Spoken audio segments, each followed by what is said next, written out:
যদি তেওঁ প্ৰমাণ কৰিব পাৰে তেতিয়াহ'লে আমি ৰাজহুৱা জীৱন ত্যাগ কৰিম।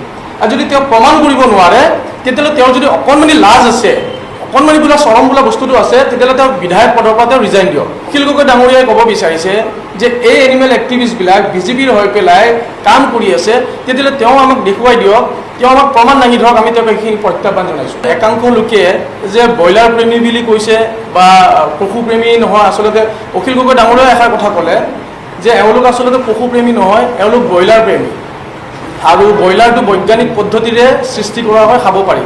গতিকে এজন জনপ্ৰতিনিধিৰ পৰা এই ধৰণৰ কথা আহিব বুলি আমি কেতিয়াও ভবা নাছিলোঁ। আৰু লগতে আকাশ দলে বুলি যিজন অখিল গগৈৰ সদায় মাত মাতি থাকে, সেই আকাশ দলে এষাৰ কথা কৈছিলে যে জয়ন্ত মল্ল বৰুৱা, পীযুষ হাজৰিকাৰ ঘৰত এই পশুকৰ্মীবিলাক বা পশুপ্ৰেমীবিলাক ৰান্ধনি বা ড্ৰাইভাৰ। আৰু অখিল গগৈ ডাঙৰীয়াই কৈছিলে যে এওঁলোক আচলতে বিজেপিৰ পৰা টকা লৈ পেলাই বা বিজেপিৰ আমি এজেণ্ট বুলি কৈছে, আমি অখিল গগৈৰ ওপৰত আমি মাত মাতিছোঁ।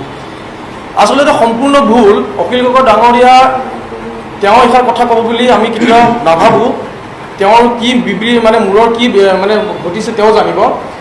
এজন জনপ্ৰতিনিধিক আমি প্ৰথমতে আমাৰ বিৰোধিতাটো আছিল তেওঁ প্ৰতিবাদ কৰা নহয়। বিজেপিৰ, মই নিজে এজন কংগ্ৰেছী হয়, সন্মানেৰে মই কৈছোঁ যে মই কংগ্ৰেছী হয়, মই সদায় বিজেপিৰ বিৰুদ্ধে মাত মাতি আহিছোঁ।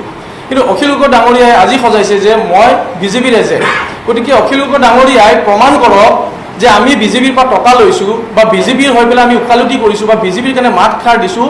যদি তেওঁ প্ৰমাণ কৰিব পাৰে তেতিয়াহ'লে আমি ৰাজহুৱা জীৱন ত্যাগ কৰিম। আৰু যদি তেওঁ প্ৰমাণ কৰিব নোৱাৰে তেতিয়াহ'লে তেওঁৰ যদি অকণমানি লাজ আছে, অকণমানি বোলা চৰম বোলা বস্তুটো আছে, তেতিয়াহ'লে তেওঁ বিধায়ক পদৰ পৰা তেওঁ ৰিজাইন দিয়ক, আৰু নহ'লে তেওঁ ক্ষমা খুজক। কাৰণ ইয়াত যিমানবিলাক জীৱপ্ৰেমী আছে প্ৰত্যেকে নিজৰ গাঁঠিৰ ধন ভাঙি পেলাই, কোনো চৰকাৰে ফাণ্ড নিদিয়ে। ফাণ্ড দিয়া NGO দুটা আছে, এটা হ'ল PFA আছে, এটা হ'ল JBF। JBF আমাৰ গুৱাহাটী পৌৰ নিগমৰ আণ্ডাৰত যিটো আমাৰ ABC এনিমেল বাৰ্থ কণ্ট্ৰল বুলি কয়, সেইটো প্ৰজেক্টটো কৰি আছে। আৰু ৰেবিছ ফ্ৰী যিটো বাই 2030 বুলি যিটো আছে অল ইণ্ডিয়া লেভেলৰ, সেই প্ৰজেক্টৰ আণ্ডাৰত JBF আৰু PFA কাম কৰি আছে। তেওঁলোকেও কেতিয়াবা পে'মেণ্ট পায় চৰকাৰৰ ফালৰ পৰা, কেতিয়াবা নাপায়। গতিকে একেবাৰে পয়া লগা জৰাজীৰ্ণ অৱস্থাত আমাৰ এনিমেল এক্টিভিষ্টবিলাকে হওক কাম কৰি আছে। কিন্তু এতিয়া যদি অখিল গগৈ ডাঙৰীয়াই ক'ব বিচাৰিছে যে এই এনিমেল এক্টিভিষ্টবিলাক বিজেপিৰ হৈ পেলাই কাম কৰি আছে, তেতিয়াহ'লে তেওঁ আমাক দেখুৱাই দিয়ক, তেওঁ আমাক প্ৰমাণ দাঙি ধৰক, আমি তেওঁক এইখিনি প্ৰত্যাহ্বান জনাইছোঁ। কাৰণ আমাৰ বিৰোধিতাটো অখিল গগৈ নহয়, আমাৰ বিৰোধিতাটো প্ৰাইচ এগৰ ওপৰত নহয়, আমিও মূল্যবৃদ্ধিৰ ওপৰত, আমিও জলক কলা খাইছোঁ। আমিও সদায় বিজেপিৰ চিণ্ডিকেট ৰাজৰ ওপৰত, বিজেপিৰ যিবিলাক আঁচনি আনে, বিজেপিৰ যিবিলাকৰ ভয় ভাবুকি দেখুওৱা যিবিলাক পলিচি নীতি, কোনোবাই কিবা এটা লিখিলে যাই পেলাই বিজেপিয়ে যাই পেলাই এৰেষ্ট কৰে, সেই সকলোবিলাকৰ ওপৰত আমিও অতিষ্ঠ হৈছোঁ, আমিও সদায় মাত মাতি আহিছোঁ। আমাৰ বিৰোধিতা তেওঁলোকৰ ওপৰত নহয়, অখিল গগৈৰ ওপৰত নহয়। আমাৰ বিৰোধিতা হৈছে যে মুৰ্গী দুটা, এটা জীৱ এটাক, এটা জীৱিত পদাৰ্থ এটাক, জীৱিত পদাৰ্থ বুলি ক'লেও ভুল হ'ব, জীৱিত বস্তু এটাক যেতিয়া তেনেকুৱাকৈ ওলোমাই আনিছে, আপোনালোকে ভাবিছোঁ মুৰ্গী এটাৰ ওজন কিমান হয়? 2 কিলো বা 2.5 কিলো 1.5 কিলো হয়। ঘড়ীৰ ওজনটো কিমান হয়? 20 গ্ৰামৰ পৰা 30 গ্ৰাম হয়। সেই 20 গ্ৰাম 30 গ্ৰামত 2.5 কিলো এটাৰ ওলোমাই অনাটো কিমান কষ্টৰ হ'ব পাৰে? আমাক যদি ওলোমাই দিয়ে, মোৰ ওজন হ'ল 60 কিলো, মোৰ ভৰি দুটা কিমান হ'ব? 3 কিলো বা 4 কিলো ওজনৰ হ'ব। মোক যদি ওলোমাই আনে, প্ৰায় 3 ঘণ্টা 4 ঘণ্টা প্ৰতিবাদৰ নামত যদি ওলোমাই ৰাখে, মই কিমান কষ্ট পাম? এই কথাখনৰ কাৰণে আমি অখিল গগৈৰ ওপৰত আমি আপত্তি দৰ্শাইছিলোঁ। আৰু কোনোবা সংগঠনে অখিল গগৈৰ ওপৰত এজাহাৰ দিছিলে। গতিকে অখিল গগৈ একো ধৰণৰ চালি জাৰি নোচোৱা কৰি সম্পূৰ্ণভাৱে আমাক এইষাৰ কথা কোৱাটো তেওঁৰ সম্পূৰ্ণ ভুল হৈছে, সেইষাৰ কথাই আমি কৈ আছোঁ। আৰু কিছু লোকে অখিল গগৈৰ হৈ পেলাই আজি মাত মাতিছে, দেখিছোঁ প্ৰায়ভাগ একাংশ লোকে কমেণ্ট মাৰিছে তাতে যে পশুপ্ৰেমী নহয়, ব্ৰইলাৰ প্ৰেমী, ব্ৰইলাৰ সভাপতি সম্পাদক। মই সেই কেইজন লোকক, যিকেইজন লোকে মই ক'বলৈ আহিছোঁ যে চোৱা চেলেকা বুলিয়ে ক'ম, প্ৰত্যাহ্বান জনাইছোঁ যে আপোনালোকে বহুতে এষাৰ কমেণ্ট দিছে, আমি ফেচবুকত পাইছোঁ, আমি হাঁহি মৰিছোঁ। আমি তেওঁলোকৰ ওপৰত খং কৰিবলৈ জনা হাঁহি মৰিছোঁ। তেওঁলোকে বাৰম্বাৰ একেটা কথা কৈছে যে মুৰ্গীটো খাবলৈ বনাইছে, খাইছে লাগিব, বহুতে বহুত ধৰণৰ কমেণ্ট দিছে। গতিকে আমি তেওঁলোকক এইষাৰ কথা ক'বলৈ বিচাৰিছোঁ, যদি মুৰ্গীটো খাবলৈ বনাইছে বৈজ্ঞানিক পদ্ধতিৰে, হয়তো আপোনালোকৰ কাৰোবাৰ হয়তো বেয়া লাগিব পাৰে, হৈ আছে চাইকেল ওলাই ওলমাই লৈ যায়, বাইক ওলাই ওলমাই লৈ যায়, তেতিয়া তেওঁলোক কয়, তেতিয়া তেওঁলোকে কিয় নিমা? আমি সদায় সেইবিলাকৰ বিৰোধিতা কৰি আছোঁ। যিমানবিলাক মুৰ্গী দোকান আছে সদায় তেওঁলোকক ৱাৰ্ণিং দি আহিছোঁ। কেতিয়াবা আমি JMCত কমপ্লেইন দিছোঁ, কেতিয়াবা আমি ভেটেনেৰি ডিপাৰ্টমেণ্টতো কমপ্লেইন দিছোঁ। সেইখিনি আমি আপোনালোকক দেখুৱাই দিব পাৰোঁ। আমাৰ যদি ফেচবুক পেজত যায়, আপোনালোকে গম পাব যে আমি একোজনে কিমানখিনি কাম কৰি আহিছোঁ। গতিকে সদায় বিৰোধিতা কৰিছোঁ। সেই বাইকত লৈ যোৱা মুৰ্গীকেইটাৰ কাৰণেও বিৰোধিতা কৰিছোঁ। মুৰ্গী দোকানত ৰখা খাচাটোৰ ভিতৰত যদি অখিল গগৈ ডাঙৰীয়াই যদি বস্তু খাওক, আমাৰ কোনো আপত্তি নাই। কিন্তু আমি জীৱপ্ৰেমী হিচাপে আমি সদায় বাধা দিম মানুহক যে সদায় এইবোৰৰ পৰা নিৰামিষ বুজি হওক। আমি সেইটো সদায় আহ্বান জনাম। কিন্তু কাৰোবাৰ ব্যক্তিগত কথা, যিহেতু আমাৰ ভাৰতীয় সংবিধানে সকলোকে দিছে, খাবলৈ দিছে, কিন্তু খাবলৈ স্পেচিয়েলি কোনো আৰ্টিকেল নাই।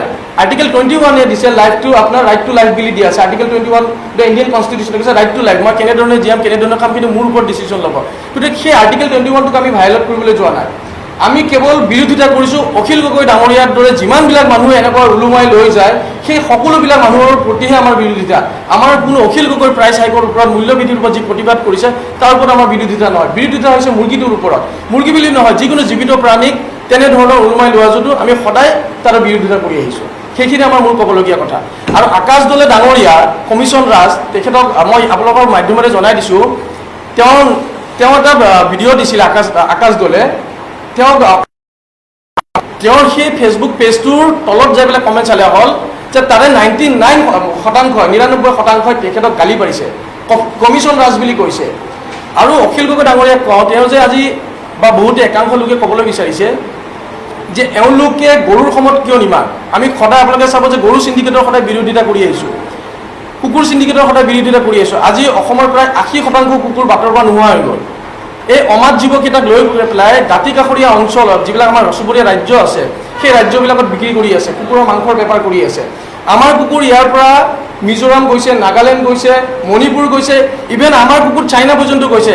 এইবাৰ বশিষ্ঠ থানাই ডাঙৰ গেং এটাক ধৰিছে, যিটো নেকি প্ৰচেষ্টা আমি নিজে পেট্ৰলিঙত থাকোঁতে মোক সেই গাড়ীখনে এক্সিডেণ্ট কৰিছিলে। সেই গাড়ীখনকে ধৰা গ'ল, লগত তেওঁলোকৰ বেপাৰী কেইজনকো ধৰা গ'ল। গতিকে সেইবিলাকৰ ক্ষেত্ৰত আমি সদায় মাত মাতি আহিছোঁ আৰু মাত মাতি যাম। কাৰোবাৰ ব্যক্তিগত চইচ যে তেওঁ গৰু খাবনে, ছাগলী খাবনে, কুকুৰ খাবনে, মেকুৰী খাব, তেওঁলোক কিন্তু যিবিলাক প্ৰটেক্টিভ এনিমেল হয় আমাৰ ইণ্ডিয়ান কনষ্টিটিউশ্যন মতে, সেইবিলাকৰ বিৰোধিতা আমি সদায় কৰি আহিম, কৰি যাম আৰু কৰিয়ে থাকিম। সেইখিনি আমাৰ ক'বলগীয়া কথা। আৰু অখিল গগৈ ডাঙৰীয়াক প্ৰত্যাহ্বান জনাইছোঁ যে আপুনি আমাক দেখুৱাই দিয়ক যে আমি বিজেপিৰ পৰা টকা লৈছোঁ বুলি। তেওঁহে মিটিৰ ৰেলী কৰি ফুৰি থাকে। এইফালে পীযুষ হাজৰিকা ডাঙৰীয়াক দিনে ৰাতি গালি পাৰিব, জয়ন্ত মল্লযুগীয়ক ডাঙৰীয়াক গালি পাৰিব, আৰু এইফালে আলিংগন কৰি ফুৰি থাকিব। তেখেতৰ যিটো কাজিৰঙা অৰ্কিড পাৰ্ক আছে, তাতে পীযুষ হাজৰিকা ডাঙৰীয়াই ভাত মাংস খাবলৈ কান্ধত ধৰি চুকুটি মাৰি যাব। হিমন্ত বিশ্ব শৰ্মা ডাঙৰীয়াক তেওঁ দিনে ৰাতি গালি পাৰি দিব, আকৌ হিমন্ত বিশ্বৰ লগত তেখেতে যাই পেলাই কথা পাতিব, আলিংগন কৰিব। এইবোৰ কি? তেওঁৰ দৰে আমি দুমুখীয়া তিনিমুখীয়া চৰিত্ৰ আমাৰ নহয়। আমাৰ চৰিত্ৰ একেটাই। যদি অখিল গগৈ ডাঙৰীয়াই প্ৰমাণ দিব পাৰে যে বিজেপিয়ে টকা দিছে বা বিজেপিৰ লগত আমি জড়িত আছোঁ, তেতিয়াহ'লে মই মোৰ ৰাজহুৱা জীৱন ত্যাগ কৰিম বুলি ইয়াতে মই আপোনালোকক দাবী সদৰীয়া কৰিছোঁ।